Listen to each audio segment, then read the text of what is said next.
Ketika Allah menciptakan Nabi Adam alaihissalam, maka Adam melihat di langit dan di bumi tidak ada seorang pun yang sejenis dengannya. Keadaan ini membuat hatinya gelisah karena tiadanya teman yang sejenis dengannya. Suatu hari tatkala Nabi Adam sedang duduk, tiba-tiba ia mengantuk antara tidur dan bangun. Allah Subhanahu wa taala memerintahkan malaikat Jibril untuk mengeluarkan tulang rusuk dari pinggang kirinya. Pada waktu itu Nabi Adam tidak merasakan sakit sama sekali. Dari tulang rusuk Nabi Adam tadi Allah Subhanahu wa taala menciptakan Hawa. Termasuk semua kemanisan, keanggunan, kecantikan, keelokan diletakkan pada Hawa sampai hari kiamat. Allah Subhanahu wa taala juga meletakkan sifat kebersihan, kesopanan pada diri Hawa. Sedangkan semua sifat kerinduan, kecintaan, kesenangan dan kasih sayang diletakkan Allah Subhanahu wa taala di hati Nabi Adam. Sehingga Hawa adalah makhluk Allah Subhanahu wa taala yang sangat merindukan di langit dan di bumi.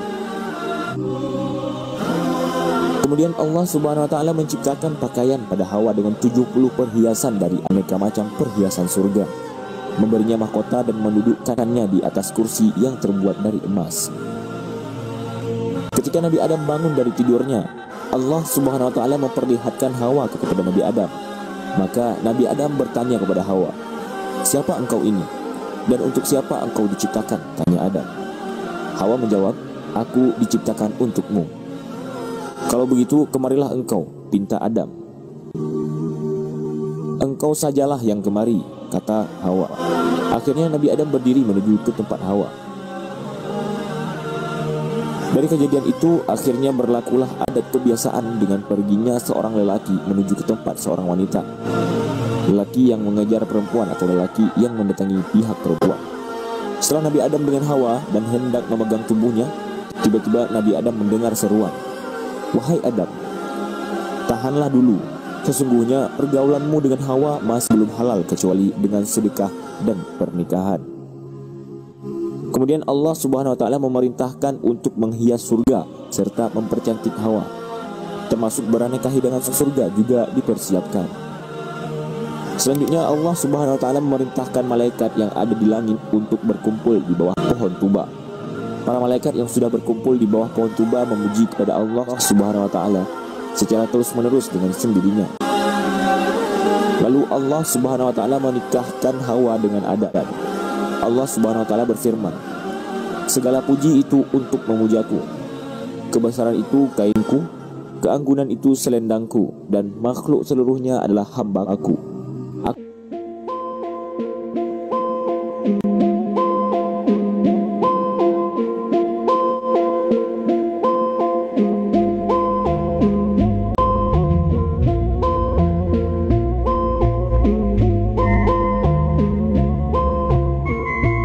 Apa yang harus aku berikan pada Hawa sebagai mas kawin? Apakah itu berupa emas atau perak atau jauhar? Allah Subhanahu wa taala menjawab, "Bukan itu mas kawinnya." Nabi Adam bertanya lagi, "Wahai Tuhanku, apakah aku harus berpuasa, melakukan salat dan membaca tasbih kepadamu?" Allah Subhanahu wa taala menjawab, "Bukan pula itu mas kawinnya." Nabi Adam bertanya lagi, "Wahai Tuhanku, lantas apa mas kawin untuk Hawa itu?" Maka Allah Subhanahu wa taala berfirman, "Mas kawinnya adalah engkau membaca selawat 10 kali kepada nabiku dan pilihanku, yaitu Nabi Muhammad sallallahu alaihi wasallam yang menjadi junjungan para utusan dan menjadi penutup para nabi." Allah Subhanahu wa taala berfirman kepada Nabi Adam, "Bacalah selawat kepada Nabi Muhammad sallallahu alaihi wasallam sehingga aku menghalalkan Hawa kepadamu." Allah Subhanahu wa taala berfirman kepada umat Muhammad sallallahu alaihi wasallam, "Bacalah salawat kepada Muhammad dan bacalah salam kepadanya sehingga aku mengharamkan neraka untuk kalian, dan bacalah salawat kepada Muhammad sehingga aku menghalalkan surga untuk kalian."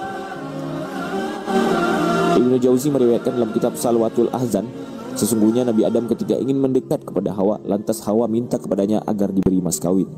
Adam bertanya kepada Tuhannya, "Wahai Tuhanku, mas kawin apa yang pantas aku berikan kepadanya?" Allah Subhanahu wa taala lantas berfirman, "Bacalah selawat pada kasihku yang terpilih Muhammad sallallahu alaihi wasallam sebanyak 20 kali." Lalu Nabi Adam pun menunaikannya.